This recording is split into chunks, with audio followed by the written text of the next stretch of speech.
समीक्षा रुख करते हैं महाराष्ट्र की तरफ। महाराष्ट्र के मुख्यमंत्री एकनाथ शिंदे को इंतजार है राष्ट्रपति चुनाव के संपन्न हो जाने का। एकनाथ शिंदे राष्ट्रपति चुनाव के संपन्न होते ही कैबिनेट गठन को लेकर पूरी तरह से तैयार हो चुके हैं। कैबिनेट गठन को लेकर अपनी मांगे, अपनी शर्तें, अपने विभाग एकनाथ शिंदे ने गृह मंत्री अमित शाह से मुलाकात करके बीते दिनों उन्हें बता दिए हैं। और जहां तक जानकारी सामने आ रही है, अमित शाह और एकनाथ शिंदे की रजामंदी भी बन चुकी है। देखिए, करीब 40 से 50 विधायकों का सपोर्ट लेकर एकनाथ शिंदे ने बीजेपी से हाथ मिलाया। बीजेपी के पास अपने 106 विधायक हैं। संख्या बल के आधार पर बीजेपी ज्यादा मजबूत है। बावजूद इसके मुख्यमंत्री भारतीय जनता पार्टी का नहीं बल्कि शिवसेना का बना है। दबदबा एकनाथ शिंदे का बीजेपी पर कायम है और इसी को लेकर अब कैबिनेट गठन में भी एकनाथ शिंदे चाहते हैं कि उनके विधायकों को प्राथमिकता दी जाए। खैर, प्राथमिकता तो तब दी जाएगी जब कैबिनेट का गठन होगा, क्योंकि कैबिनेट गठन होने से पहले ही शिंदे सरकार को गिराने की पूरी तैयारी उद्धव ठाकरे ने कर ली है। उद्धव ठाकरे और ठाकरे गुट के बचे कुचे विधायक, इन विधायकों को, इस सरकार को अयोग्य घोषित किए जाने को लेकर मांग कर रहे हैं। फैसला सुप्रीम कोर्ट सुनाएगा, लेकिन अब यहां पर राज्यपाल को चिट्ठी लिख दी है उद्धव ठाकरे के गुट ने और सीएम शिंदे की कुर्सी को फैसले लेने को लेकर अयोग्य करार देने के लिए कहा है।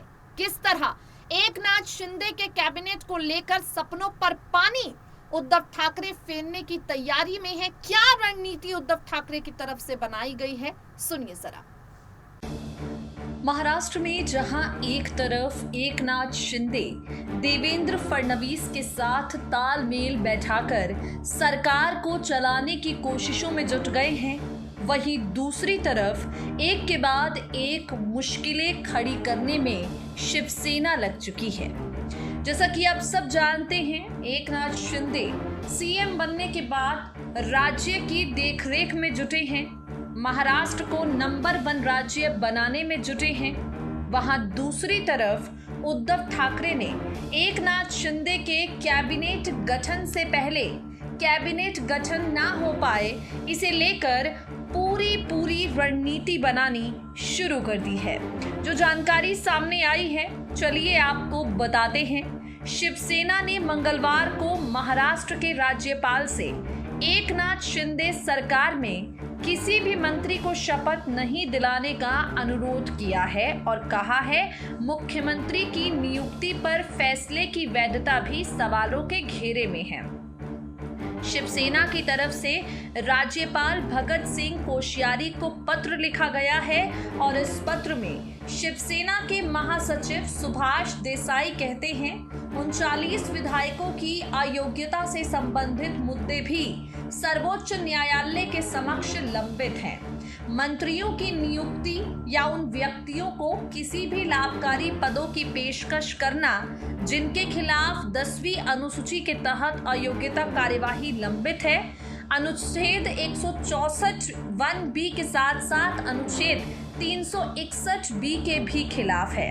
इस पत्र में कहा गया है जिन लोगों के खिलाफ अयोग्यता की कार्यवाही लंबित है, उन्हें मंत्री या कोई भी लाभकारी पद देना पूरी तरह से विनाशकारी होगा।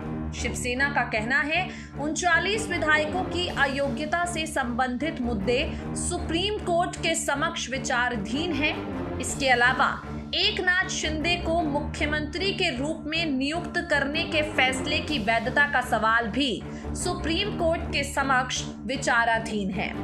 एकनाथ शिंदे के नेतृत्व वाले शिवसेना विधायकों के खेमे ने संकेत दिया है कि 18 जुलाई को होने वाले राष्ट्रपति चुनाव के बाद सीएम शिंदे के नेतृत्व में महाराष्ट्र मंत्रिमंडल का बहुप्रतीक्षित विस्तार हो सकता है।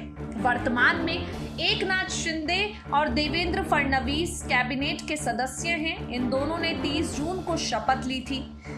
संजय राउत साफ साफ कह चुके हैं कि एकनाथ शिंदे के नेतृत्व वाली सरकार अवैध है, ये एक कानूनी लड़ाई है, कैबिनेट विस्तार नहीं हो रहा, अगर मंत्री शपथ लेते हैं तो ये संविधान के खिलाफ होगा। जब तक सुप्रीम कोर्ट अपना फैसला नहीं देता, शिंदे सरकार अवैध है। एकनाथ शिंदे गुट के सभी विधायक कैबिनेट विस्तार का इंतजार कर रहे हैं। कैबिनेट विस्तार को लेकर राह तक रहे हैं, क्योंकि इस कैबिनेट विस्तार से हर किसी की बड़ी उम्मीदें हैं। हर कोई इस कैबिनेट विस्तार से काफी उम्मीदें लगाकर बैठा है और वहां दूसरी तरफ इन विधायकों की उम्मीदों को तोड़ने का काम उद्धव ठाकरे कर रहे हैं।